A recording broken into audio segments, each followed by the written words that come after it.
Fala pessoal, mais uma aqui de matemática, agora para encerrar nossa apostila. Módulo 32 são exercícios que complementam o módulo 31, na verdade envolvendo as funções trigonométricas, seno, cosseno e tangente, só que alguns aí vão apresentar também funções não tão conhecidas como secante, já tem aqui secante no primeiro exercício. Mas assim, a ideia é sempre aquela de fazer os complementos baseado em seno, cosseno e tangente, já que a gente já estudou o ciclo trigonométrico. Vamos lá? Se secante ao quadrado mais tangente menos 7 igual a zero, e o x está no primeiro quadrante, olha aqui, ó, de 0 a 90 é primeiro quadrante. Então, o valor de secante de x é. A expressão que a gente tem que resolver é essa, né? E aí, a gente tem que tomar cuidado para a gente poder fazer as substituições que são possíveis de serem feitas. Aqui é meio complicado você fazer a substituição, justamente porque se trata de uma situação em que você pode substituir a secante ao quadrado de x por 1 mais tangente ao quadrado de x, que é uma consequência daquela relação fundamental seno ao quadrado mais cosseno ao quadrado é igual a 1. Então, se eu colocar 1 mais tangente ao quadrado de x no lugar da secante ao quadrado, essa tangente vai ficar aqui, vai ficar tangente ao quadrado, tangente de x repete, esse 1 com menos 7 dá menos 6, ficou uma equação do segundo grau. Aí, se eu fizer Bhaskara, eu vou descobrir que sei lá, podia ser y, né? O y' dá 2 e o y duas linhas dá menos 3. Isso quer dizer que tangente de x ou pode ser 2 ou pode ser menos 3. Mas como o ângulo é do primeiro quadrante e no primeiro quadrante a tangente é só positiva, esse menos 3 não serve, então a tangente de x para mim só vale 2. Lembra o que o exercício queria? Ele queria quanto que é a secante. Então, o que eu faço? No lugar da tangente na equação original, eu vou fazer a substituição, vou colocar 2. Aí vai ficar secante ao quadrado mais 2 menos 7 igual a 0. Fica secante ao quadrado menos 5 igual a 0. Secante ao quadrado é igual a 5. Você passa para o outro lado na raiz, seria mais ou menos raiz de 5, só que no primeiro quadrante não aceita o negativo. Então, a resposta é a letra A, raiz de 5. Número 2 é uma inequação simultânea envolvendo a razão trigonométrica do cosseno, considerando a volta inteira. É uma inequação por conta do sinal menor que, tá vendo? Simultânea. A gente vai resolver as duas ao mesmo tempo. Como? Pega essa raiz de 3 e joga para os dois lados, ó. Ela vai passar para cá negativo, fica menos raiz de 3. E ela vai passar para cá subtraindo duas raízes de 3 menos uma, dá uma raiz de 3. E aí ele no meio, já que eu tirei a raiz de 3, vai ficar 2 cosseno. Você vai jogar para os dois lados dividindo, fica menos raiz de 3 sobre 2 numa e raiz de 3 sobre 2 na outra, positivo e negativo. E aí você tem que lembrar que os ângulos que tem cosseno igual a raiz de 3 sobre 3 e tem a ver com o negativo são os ângulos de 30 graus. Só que além do ângulo de 30 graus ter o cosseno igual a raiz de 3 sobre 2, o 330 também tem, que é o correspondente dele lá no quarto quadrante. Mas como pode ser negativo, o correspondente dele no segundo quadrante, que é o 150, e o correspondente dele no terceiro quadrante, que é o 210, também serve. Porém, pessoal, a minha resposta não vai poder ficar em função do 30, do 150, do 210 e do 330 por causa disso aqui, ó. Isso aqui está em radiano, então cada ângulo desse eu tenho que passar para radiano, ou usando o regra de 3, né? Que π é 180, então x é 30, por exemplo. 5π sobre 6, aí esse aqui é vezes 5, esse é vezes 7, esse é vezes 11.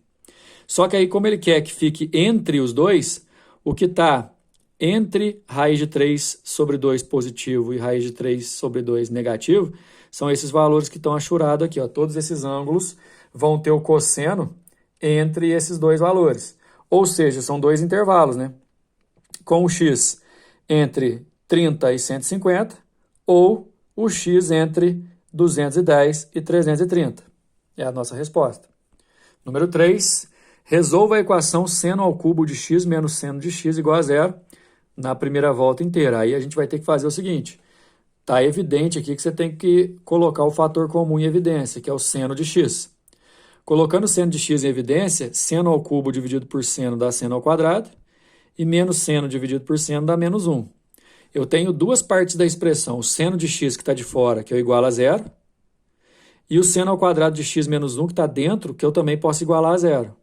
Igualando esse a zero, eu passo para o outro lado, o 1 fica positivo. E aí, como eu vou passar para o outro lado, eu vou passar como mais ou menos a raiz. Então, quer dizer que um me deu x igual a zero, o outro me deu x igual a menos 1 e me deu x igual a 1 também. Daí vão sair minhas respostas. Eu tenho que pensar, diante do ciclo trigonométrico, porque é de 0 a 360, quais ângulos que tem seno igual a zero, que tem seno igual a 1 e que tem seno igual a menos 1. Seno igual a zero são os ângulos de limite de quadrante na horizontal. O zero, se você projetar o seno dele, dá zero aqui na vertical. O 180 também e o 300 também. Então, seno de x igual a zero pode me gerar três respostas. O 0, o 180 e o 360. Seno de x igual a 1 é exatamente o 90, porque o 90 fica em cima do 1 do seno. Seno de x igual a menos 1 é o 270, porque ele fica bem em cima do menos 1 no ciclo trigonométrico na função da vertical do seno. Então, são esses 5 valores, 0, 90, 180, 270, 360, são capazes de resolver aquela equação ali para mim. Número 4, encerrando, em um determinado edifício, os primeiros andares são destinados às garagens e ao salão de festas, e os demais andares aos apartamentos interessados nas dimensões desse prédio. Nos apartamentos, ponto. Interessado nas dimensões desse prédio, um topógrafo coloca um teodolito, instrumento óptico para medir ângulos horizontais e ângulos verticais, a uma distância D do prédio. O teodolito está aqui, né? A distância D do prédio. Com um ângulo vertical de 30 graus, está aqui, ó, ângulo 30 graus.